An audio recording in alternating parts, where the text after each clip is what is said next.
Okay, son, I'm going to work. Are you driving car? Of course. Who are you going with? No one, myself. Driving alone? That's so sad, Dad. Don't you want company? I'm just going to Wait, work. you could carpool. Most of your coworkers are cool there. Car, cool. I don't have time for that. What? No time for flirting? Sure you have time.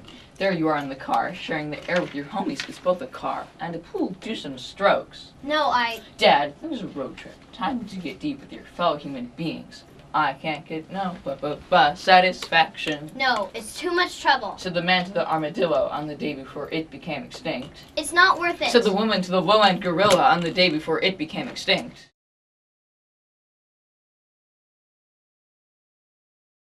First of all, Scott, I would like to ask you, what is Pester Power? Sure. Pester Power is a performance put on by youth from the perspective of youth that dramatizes the two climate challenges that we face, the environmental climate and the racial climate. The title Pester Power comes from the ability of children to kind of pester their parents to do things. So, you know, wear your seatbelt, or buy me this, or maybe change that light bulb to a more efficient type. So that's what we mean by Pester Power, and that's what the play kind of brings out. Okay, so what is Pester Power Menu? Pester Power Plus is a program that provides a pathway for folks that have seen the play and enjoyed the play to take action afterwards. It helps form neighborhood teams that work together to get to know each other, conserve natural resources, and make a better future for our children. And so it does that through a series of 4 meetings, so it's a short commitment. 4 meetings where the households go through a menu of activities that they choose from, things to help address the environmental climate and the racial climate. And so it provides a nice, easy way for them to access actions. Okay, so why should people participate in that program? Well, first of all, the play is really fun. I really encourage folks to get together with their friends and neighbors and community groups and host a performance. But it's also, Pester Power Plus then provides a really nice pathway for folks to take practical, common sense steps to be more energy efficient, save money, conserve natural resources. It's just everything good there. So how did you end up getting interested in that program? Yeah, so the city has energy and climate goals. We want to reduce our greenhouse gas emissions from the city. And so, you know, engaging households and neighborhoods and residents to get together and work on these challenges in their own home fits in perfectly with our goals, and it's just part of my mission. And with doing this program, what avenues would it bring to Urbana? Well, this is actually a part of our application, both the community group School for Designing a Society that we're working with and the City of Urbana. It was part of our application for the Georgetown University Energy Prize, which is a $5 million challenge that we're participating in. The challenge asks cities and their partners to reduce energy use per household. So the Pester Power play and the workbook we're using with it, the low carbon diet, fit in perfectly with that challenge, and we hope to be very competitive. So with that of, you said you're in a competition. So with winning that competition, what would that bring to Urbana? Well, it's already brought us a lot of attention, you know, media attention and so forth. We are one of 50 communities that was selected as a semi-finalist in this program. So that means we got through the first couple stages where you have to present a plan, refine a plan, and so on. Now we're in the semi-finalist round. That's a 2-year round where we're actually implementing our plan, and so are the other 49 cities. We're implementing our plan to reduce energy use per household. And so the challenge itself has been a nice motivator for community groups and for the city to really get behind an effort. So if you won this competition, it would bring a revenue of more jobs to Urbana? It certainly would bring a lot of money, and we would bring that to bear on more energy efficiency activities, which oftentimes have a positive jobs benefit. Absolutely. We would definitely use that money to do, well, more of the same programming. So if our programming is successful, that's how we would win the award. And if we win an award, we might as well spend it on a successful program. Man, that would be great. Yeah. I mean, then also we need to get that out to the people so they can know if somebody comes around and wants them to sign up for the program, Yeah. which that program, it doesn't cost them any money. Doesn't cost any money. The workbook we use is about $13. But we're going to encourage people to share their workbook forward with the next group, so not everybody necessarily has to buy it. But it's $13, and we're going to do some fundraising to try and pull together some money to buy some of those books for folks as well. Other than that, it's totally free. We're encouraging people to host the performance. It's 20-25 minutes, at their community center, church, house. We're doing a lot of house parties. That's how the workbook is set up as 5 to 8 households working together in their neighborhood, just out of somebody's house, milk and cookies type of thing. Sounds like to me a lot of Banner people should get involved in this because it would be really a lot of enlightenment to them also. Absolutely. It's a great program. Anyway, nice to meet you, Scott, Yeah. and I'm really happy to hear about this program, and I hope it excels the way it needs to excel and that people get out and participate in it. Absolutely. Thank Okay, you. you're welcome. Folks, we have two climates that are in trouble. The environmental climate and the racial climate. With the environmental climate, we know if we don't do something now, things are going to get much worse later. Same holds with the racial climate. Experts say if we don't get rid of the stand your ground laws now in 2015, there'll be a 30% escalation in violence and despair by 2020. Whole city neighborhoods will be patrolled by paramilitary. Middle-class neighborhoods will be gated with security guards. Ma'am, Public transportation will cease to be, excuse me. and highways will be constantly policed by hovering helicopters. Ma'am! Yes? Are you saying that these things will happen in my lifetime? Unless a lot changes very soon. Yes, I'm sorry to say, they will. Hello, my name is Linda Turnbull, and I'm here with Susan Parenti, the person that's in charge of the Pester Power play. Ms. Parenti, I'd like to ask you a couple questions about the play that we're going to be looking at some of it tonight. Great. I see that you're going to be performing here tonight. Yes, indeed. How long has this play been in existence?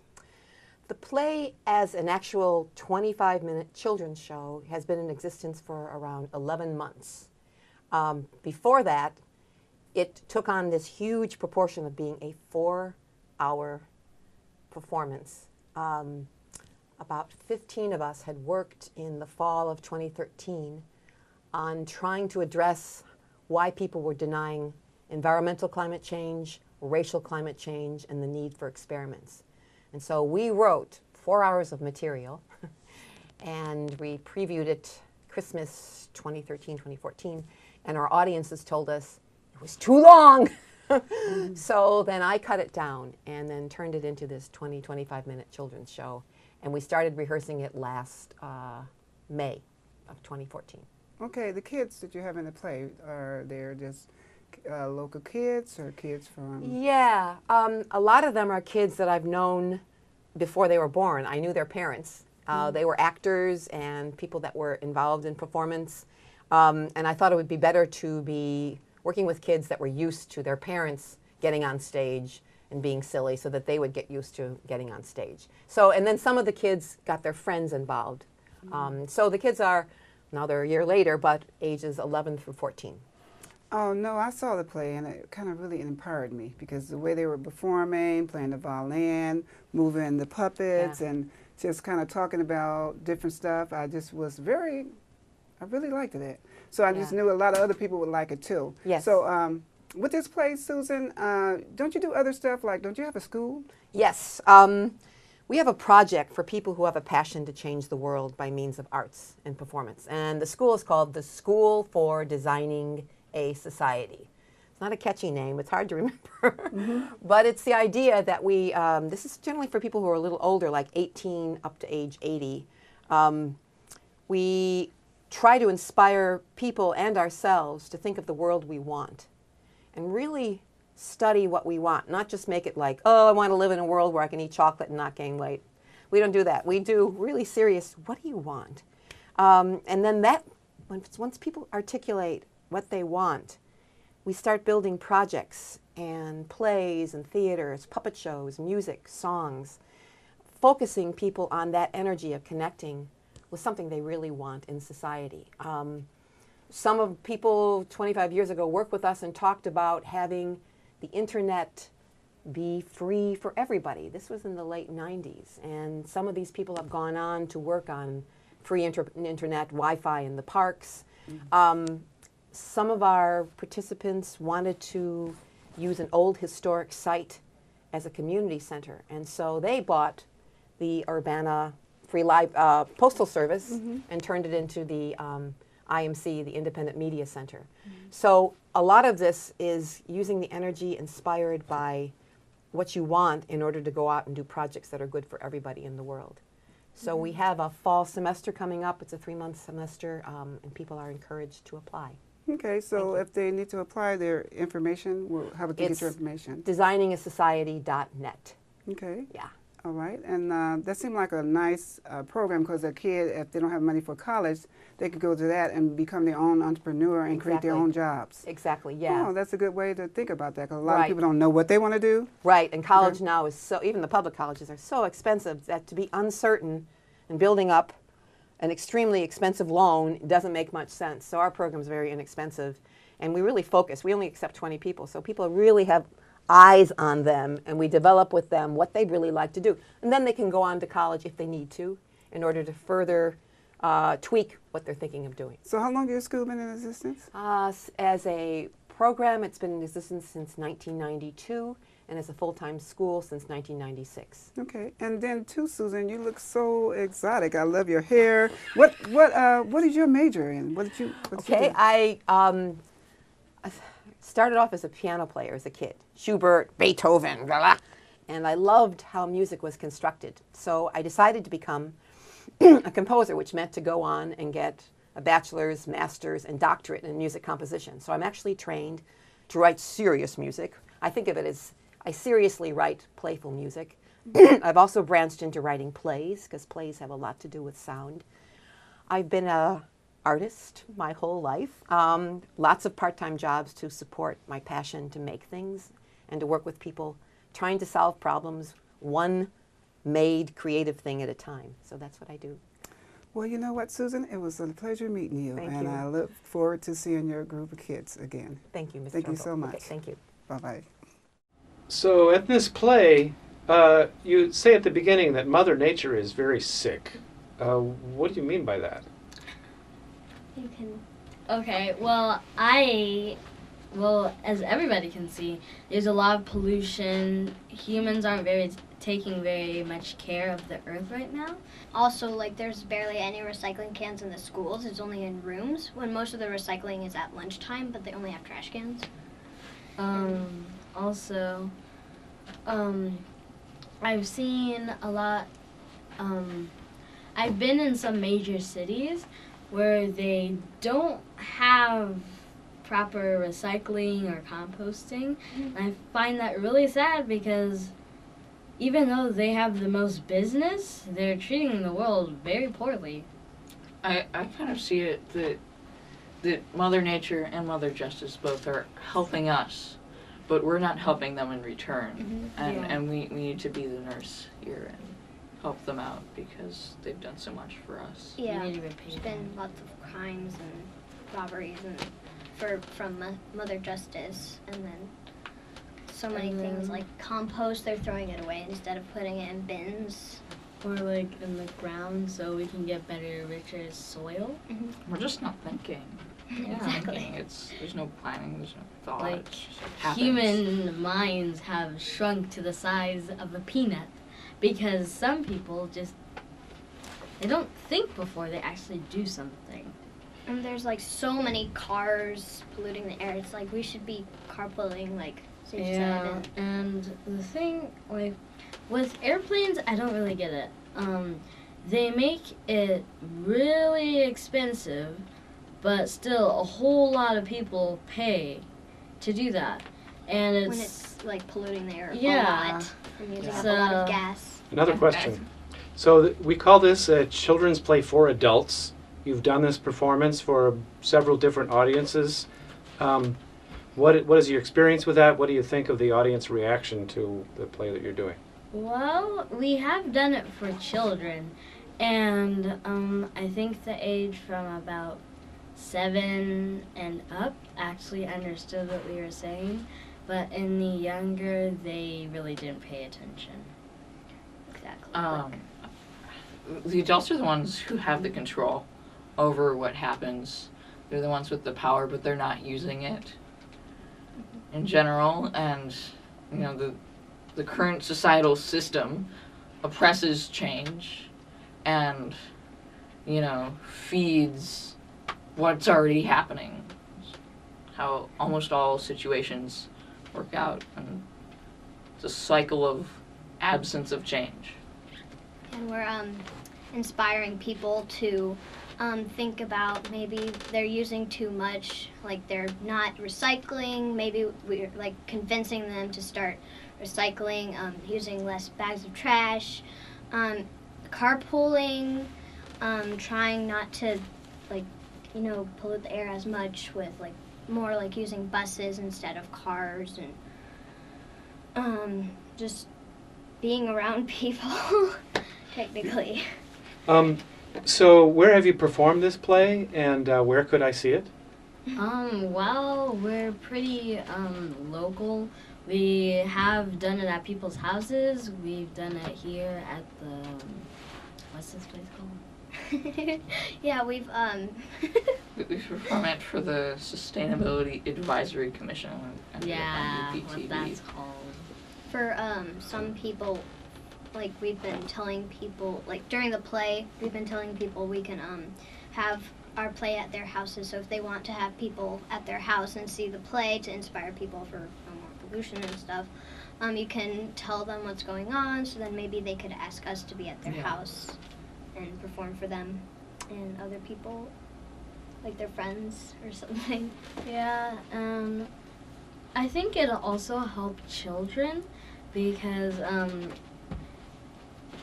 even though if they don't pastor their parents, they can actually take this into mind. So when they get older or when they start now, they can start saving up and planting a garden or bicycling more or something that helps the earth at its sustainability right now.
Mother Nature and Mother Justice are very sick.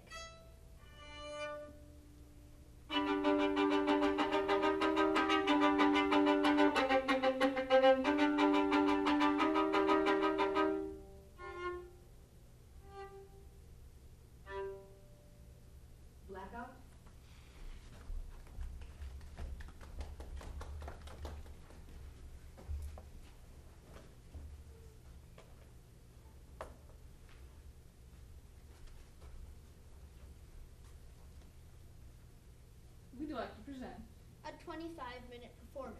About two mothers, Mother Nature. And Mother Justice. It's performed by us kids, mostly. And it's performed for you adults, mostly. We'd like to set the stage.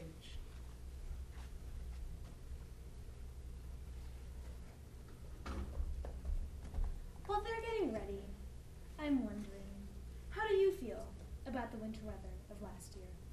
Was that global warming? If not, what was it? What do you think? I think it was very expensive. Yes, but from an emotional standpoint, how do you feel?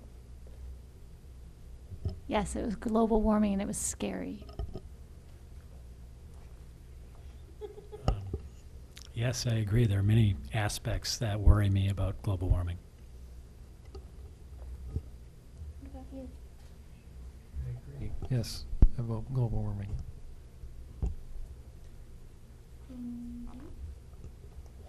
I believe global warming, but I don't know if last winter was because I hope it doesn't happen again. What about you?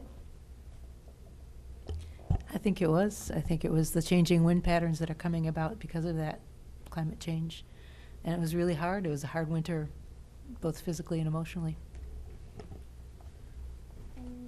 Beg your pardon. If we may, friend, let us introduce ourselves. We're collectors of emotions. We're dealers in feelings. And we've been hearing a lot of feelings expressed in this conversation today. Feelings. Did you know that some of the feelings you express may be antique and worth a lot? Or they may be obsolete and worth nothing. Madam, have you ever had your feelings appraised for their value? Sir, have you ever considered that some of the feelings you express may be extinct? Or is it dead forever? My friends, are you thunderstruck? Dumbfounded that feelings could be antique or obsolete? Thunderstruck? Dumbfounded? And who feels these emotions today? Those emotions are extinct!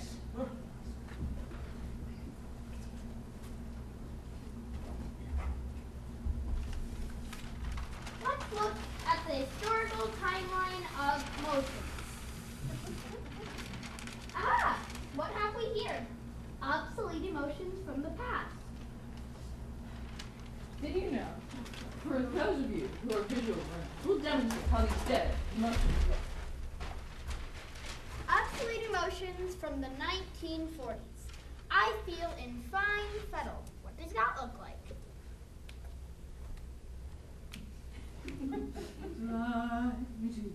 Let me play among the stars. Let me see what spring is like on Jupiter and Mars. Obviously obsolete. And see, I feel full of get up and go. I feel full of beans. I feel honky-dory. huh? I feel like $1 million. Dead emotions from the 1950s. I feel like I have ants in my pants. I feel blithe. What? Blithe. It's like you feel bliss, don't you say it? As if you have a speech impediment. I feel blithe. Okay, I feel keen. Emotions from the 1960s. I feel like, wow, man. Huh? Just do it.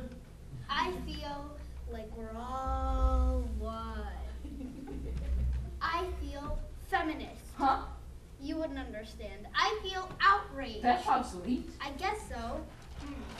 All these emotions from alternate time periods of obsolete. I feel pensive, I feel placid, I feel perky. I feel buoyant. I feel bucked up. Keen. Cocoon. Tillard. Insouciant. What? Well, I feel impatient. To get back to our discussion. Impatient. Is that an obsolete emotion? But how could the intense cold of this last year's winter be a sign of global warming? Well, I'm a scientist. Of course, I can explain why. The amount of carbon we punch into the air is heating the air very quickly. Now the North and the South poles are heating up. Ma'am? And in general, the climate is destabilizing with extremes of heat and cold. What we experienced last winter was an example. Unless we change something very soon. Ma'am, I have a question. We are going to experience extreme weather temperatures, rising of the sea levels, both droughts and floodings. Ma'am! An increase of hurricanes and tornadoes. Ma'am! Yes. Do you mean to say that these things are going to happen in my lifetime? Unless a lot changes very soon. Yes, I'm sorry to say. They will? My lifetime? Oh no. Phooey. Oh fudge. Darn it, that's terrible. No way, fiddlesticks, fuddlesticks, oh my gosh. Phooey. Oh fudge. Darn it. That's terrible. No way, fiddlesticks, fuddlesticks, oh my gosh.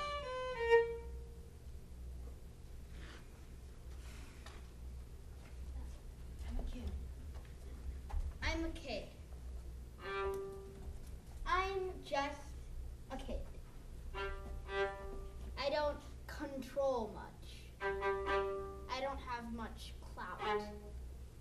Clout. Strange word. What's clout? Having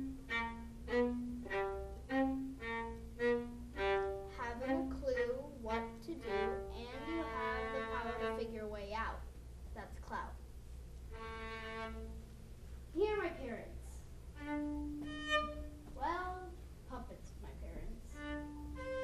My parents are much bigger than me. They tower over me. They control me.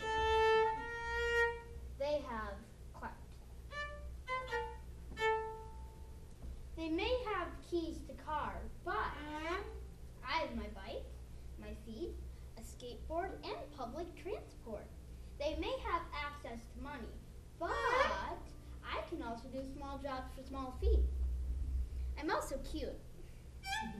That's kind of a currency, albeit an alternative one. And what's more, not being unduly burdened by fiduciary considerations, I can see clearly. And what I see is that as a kid, I have Pester Power! The Pester Power song. Mom. Dad, didn't you promise? Teacher, you said you do. Blah, blah, blah. We haven't done any. Blah, blah, blah. Because you said it was important. Aunt Mary, you said it was really important that we Dad, you promised we would. City Council, we have it Mayor in Presley, writing. you told us. Mom, when? Dad, when? When? When? When? The Pester Power song. What?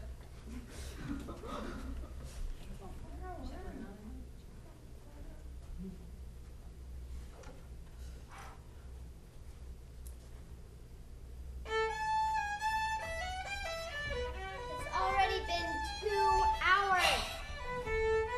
Waiting. I'm not getting any younger over here. I have somewhere to be. 5 minutes past curfew.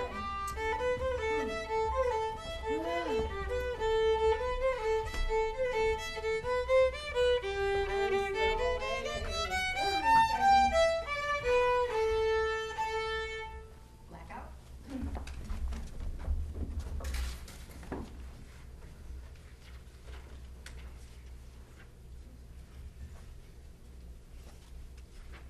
Fact.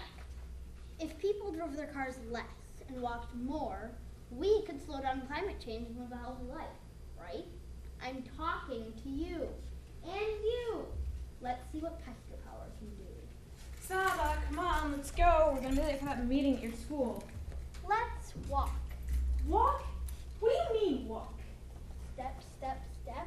No, we can't walk. We don't have time. That washing machine, wasn't it supposed to save you a lot of time? I used that time up a few years ago. And the dishwasher and the dryer, hours and hours of time gained. Only if I'd been washing my clothes by hand by the Ganges River would I have saved time. Look, there's not enough time. Did the yellow jelly frog a day before it became extinct? There just isn't enough. The white Siberian wolf the day before it became extinct.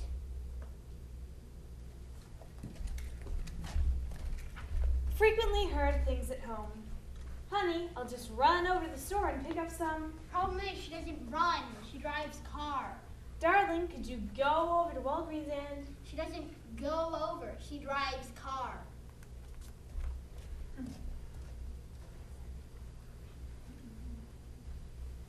Fact. Okay, if you must drive a car, then why not carpool? Instead of 5 people, driving 5 cars. 5 people, get into 1 car. Or 4 people, or 3 or 2, but not just 1 person. Think of all the fuel you'll save. We'll save, the world will save. Right. Talking to you and you. Let's see what Pester Power can do. Okay, son, I'm going to work. Are you driving car? Of course. Who are you going with? No one, yourself. Driving alone, that's so sad, Dad. Don't you want company? I'm just going to work. But you could carpool. What?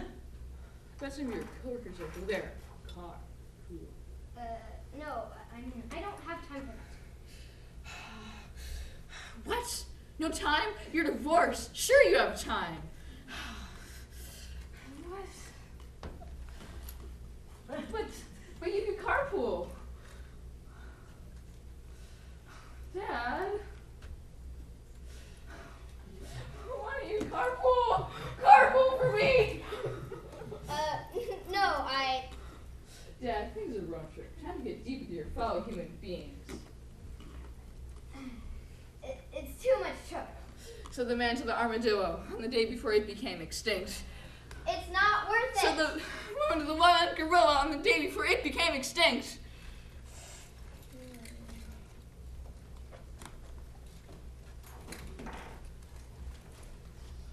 Mom, get in the car. We have to go. Always car. Car. Car. Car. Mom! Turn around and go back! Yeah, go back, Mom. Why? What's going on? There are 3 cop cars back there, and they're stopping a driver. Who's black? We've got to go back and help her. No, someone may have a gun. Said Champagne policeman who shot and killed 15-year-old unarmed Kiwan Carrington as Kiwan tried to enter his house. Our first duty is to ourselves, to act in self-defense. Said George Zimmerman after he shot and killed 17-year-old unarmed Trayvon Martin as he was walking home from his store.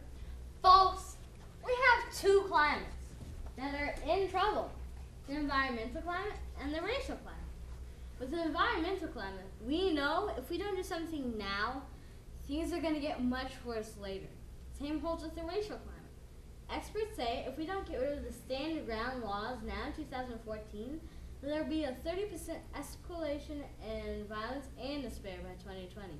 Whole city neighborhoods will be patrolled by paramilitary. Middle-class neighborhoods will be gated with security guards. Ma'am? Public transportation will cease to be. Excuse me? And highways will be constantly policed by hovering helicopters. Ma'am! Yes. Are you saying that these things are going to happen in my lifetime? Unless a lot changes very soon. I'm sorry to say, yes, they will. My lifetime? Oh, phooey. Oh, fudge. Darn it, that's terrible. No way, fiddlesticks, oh my god. Phooey. Oh, fudge. Darn it, that's terrible. No way, fiddlesticks, oh my god.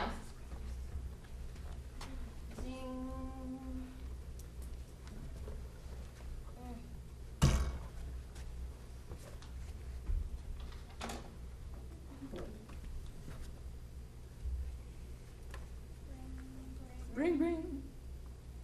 Hi, what's up, Dad? Where are you? I'm just driving around. I'm kind of lost. Well, you're in Champaign, Urbana, right? No, not really. Well, you're in Illinois, right? Not sure. What state are you in? Denial. What? Where's that?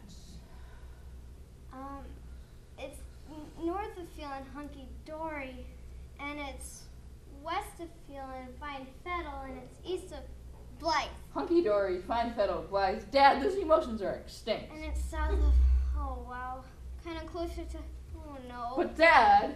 And I don't feel like we're all one anymore. Dad, you need some new emotions. Emotions that will help us solve these problems. Blackout, last scene.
Mother Nature and Mother Justice are very, very sick. Is there a doctor in the house? Well, I'm a doctor. You are? Yes. Is there anything we can do to help them? Actually, there's a lot we can do to make them healthy again. There is. Do you really want to help? Yeah, I do really want to help, but do you really want to help? Of course I want to help. Do you want to help? Yes, I really want to help. Do You really want to help? Stand up. Stand up if you really want to help. Really, stand up. I'm not kidding. That's my mom. For kids, underwear is very important. This is the world's largest pair of underwear. We're asking all of you to get inside of this very large pair of underwear and If you sing wanna the help. underwear song.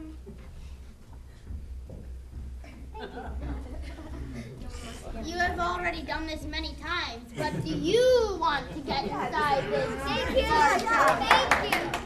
Thank you very much. Come on, guys. Come in here.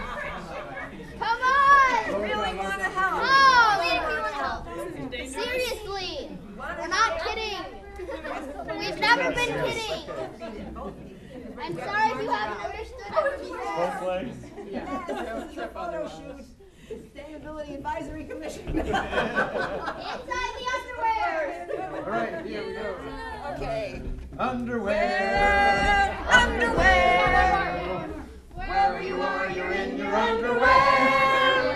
Underwear, underwear. Wherever you are, you're in your underwear. Climate change, climate change, Climate change. climate change. Wherever you are, you're in your climate change. Racial climate. Climate. Wherever you are, you're in your racial climate. Underwear, underwear, underwear. We all want to change our underwear. Underwear, underwear. We all want to change our underwear.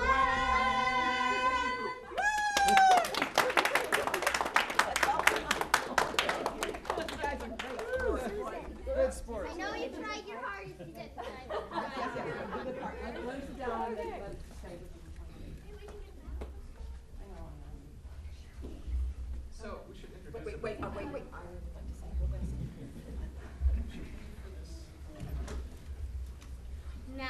like to discuss how we can change the climate change and the racial climate.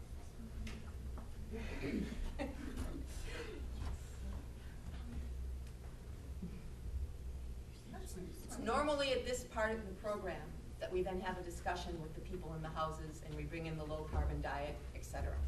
So this is, the program stops and then the people begin their performance as neighborhood residential homeowners. Can we introduce all the performers? Let's introduce all the performers. Could you guys stand up and let's give them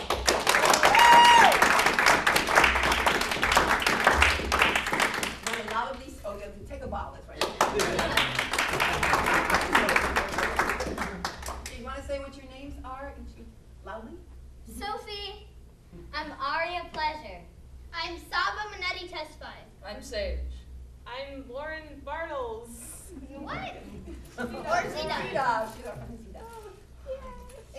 So maybe they have questions they want to ask you guys, so why don't you get a little closer to them? Or something, I don't know. There is a question. Yeah, Morgan. Okay, I'd like you to explain the underwear song.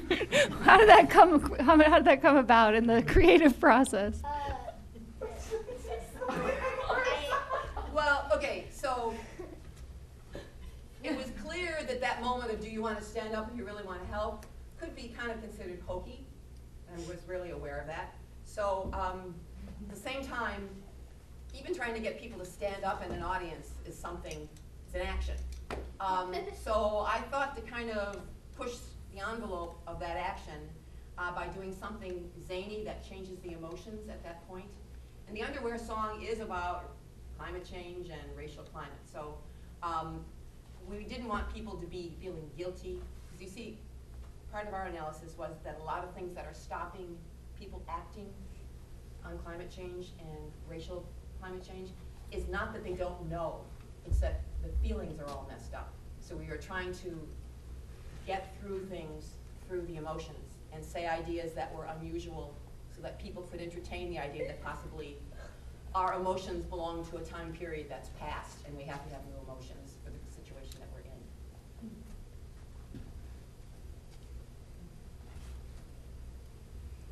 Does anybody else have a question on their mind? Another question. So I'd like to know, when you get into the conversation after this presentation, how much do the 5 of you students, or children, students, you're all students, right? How much do you get engaged in those conversations? Do you actually get into discussions with the people and help them get past some of their barriers? I stand up and make people. Give me some examples. I don't know, our last performance was at Danielle's house, and we sat down. You all know who Danielle Chenoweth is. We sat down in our living room on a little futon bed, and we talked to the audience, and there were some active members, and it was nice. Yeah. Normally, though, we prefer to kind of like let the audience discuss, like, because it's kind of. This is normally just. Yeah. And how much do you end up talking about this when you're not actually doing a performance? Does it come up in class or in clubs or social events? Yeah. For you guys, you don't bring it up? Actually, in my class right now, we're doing an entire unit on climate change and global warming and biology, and so a lot of it. Right now, we just finished watching a documentary on how the icebergs were melting, and just right now we've been watching a lot of documentaries on stuff and like having a lot of discussions about climate change. So. In our school, we never talk about this stuff. Yeah. I feel that sometimes people when they see uncomfortable subjects or subjects of kind of a binary split, they just kind of hush up. They don't want to take a side. They don't want to be a 1 or a 0. They just want to be kind of in there. They want to be a half. Yeah. They don't really want to. I mean, I guess some people would like want to avoid confrontation. So they just kind of like, oh, yeah. And climate change and stuff. Wait, Sal's been trying to say something. Speak up louder, Sal. To them. It's kind of outside a lot of people's comfort zones, so they just kind of, when somebody brings it up, they push it outside of the conversation and talk about something else. Well, racial climate with my classmates or with my friends, those who are willing to listen, but most likely it would be taken the wrong way and students would actually get in trouble for it. So, we can't.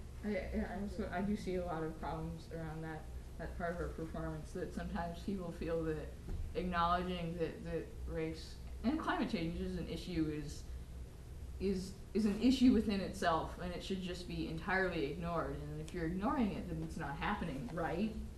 That I just see that as a problem, and that's what really stops us from bringing up the other half of our performance, the racial half.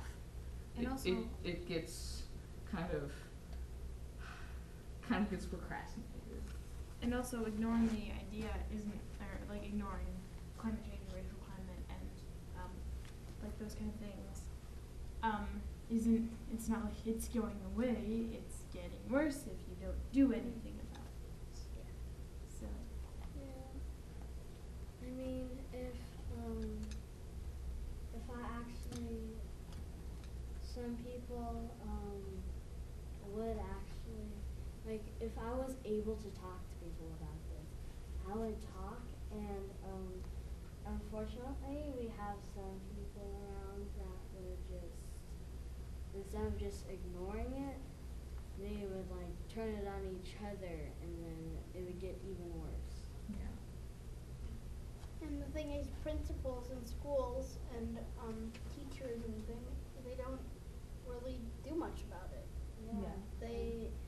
Or many of them personally want to, but don't necessarily feel comfortable with the few people who are pushing back against it. Portray everyone as someone who is against it. I don't know. I feel that a lot of times people have a good heart, but they're too afraid to speak up because they see a few bad hearts that are kind of bleeding. They're bleeding. I don't know. I'm coming up with too many metaphors up here. You talked about a lot of examples of blockages to conversations that are really important. And so in the play, one proposal is Pester Power as a response. And so and Susan talked about trying to reach people on an emotional level.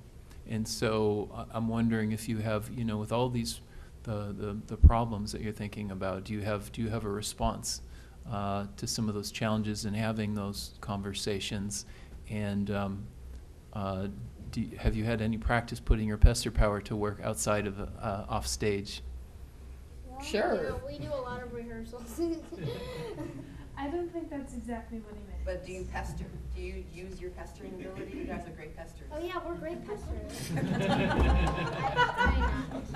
But I think Todd's question was, have you been able to pester your parents into turning down the heat, or you guys have pestered me about why I drive the car? Why do you drive the car?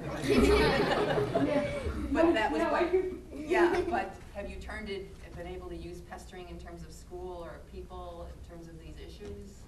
Well, wait, let Ari in there. Go ahead. Well, I think one reason some people wouldn't really be able to talk about how they can change it would probably be because of guilt, because they haven't been able to change it.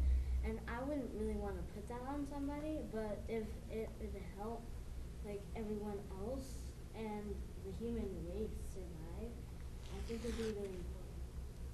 Yeah. I think like at my house right now, I don't necessarily like need to actually pester my dad to be more sustainable, because he may or may not be on the committee right now. Hi, Dad. Thanks, Lauren. Appreciate my parents are aware of said things. So, but assuming that they weren't, and I was like still involved in the play, I would definitely, like, if say Dad, drove a Hummer and had the heat on all the time, then I'd just be like, hey, I don't think that we need to do that stuff. I'm good at words. Do you ever use your jazz position to kind of encourage other people? I think it's cool. Yeah. Like, I guess I people don't are talking know. about sustainability. I'm like, Yeah. I mean, obviously you at home don't really have as many things to fix. I don't know, but you could fix other things. And there's also this book called Low Carbon Diet. Low Carbon Diet that a lot of printouts have been made of this book, and it's basically how to take pounds, like How to lose yeah. 5,000 pounds of carbon a month or something. Yeah. That if we would follow the book and have these meetings and do little things in the book that really aren't that hard at all, like reducing the time that you take in the shower to 10 minutes, or just putting less garbage. Yeah, the car speed to 55 miles per hour. And I can vouch, Saba's pestered me about all these things. Mother. And like reducing the heat on your water. Furnace, water heater. Like 1 degree. 5 degrees. Well, we did 5. And like they're really easy things, and if we could just everybody could join in to do these little things, I mean, we could go pretty far. Like we could get a lot better. Yeah. Like and most of these measures are really simple. I mean, they're stuff that costs negative amounts of money. You get paid to do good things. So Mark, you can say? Well, I was just going to say that in my part of working on this, I have learned from you all and from the process with Susan's play to approach the problems not from a superior position. And it could be that some people feel like they can't get involved in any discussions that Ari was talking about because they feel like they have to know everything. And this has taught me that we can work on these problems even when we don't actually know the complete solution. We might know steps or work on things. And I've been with some of the meetings at one of the homes with Scott, in which just his presence there was really reassuring and helps me to think about it at other times. That, oh, I don't actually need to use hot water here. And also I think about it when I was in a march earlier today referring to Ferguson, and I was thinking about Pester Power as well. And so some of this is exploring. And I think the commission maybe, I don't know exactly how you're approaching this, but I'm hoping that this play will encourage everybody in the city to think of what you all are doing as helping all of us to think about what we can do even when we don't know the complete solution. Yeah, I guess there might at some points in time, like people don't necessarily like understand that they're supposed to talk about this. Like initially in the play, before I realized that in the line where I was just like, how do you feel about the winter weather, blah, blah, blah. And I would like directly like ask you, and originally I didn't do that. I didn't realize that I was supposed to do that. So I'd just kind of go, how do you feel? And nobody would say anything, and I'd be like, that was not a rhetorical question, and nobody would say anything, and I'd be like, okay, Sage. So yes. You were over there, now you're Sage. Hi. Lovely. Also, I feel that sometimes people, when they feel guilty, they feel that they can't participate, and I feel that that people need to understand that it's not a problem of fault, it's a problem of what's going to inevitably happen. That's just a point I saw, and I've been seeing, not only in this, but everywhere. There's a lot of interactions with it. So yes, just, and let's, maybe they have other things they have to do, so. Yeah, let's wrap up. Yeah, wrap it up, or someone, are you going to say? Were you going to say something, or someone was going to say something? Saba? Yeah, but it's fine. Okay. Do you have Say her all. I do want to thank you all for coming here and showing us the play. I mean, it's really remarkably well acted, and thank you so much for contributing your. Well, I know there are a lot of people's talents who went into this, so I think this is a really potentially very powerful tool. It sounds like for getting people involved on that neighborhood level, and who knows, maybe we can start integrating some of the pieces of the climate action plan into it as well, along with that carbon diet, low carbon diet. All right. Well, thank you very much.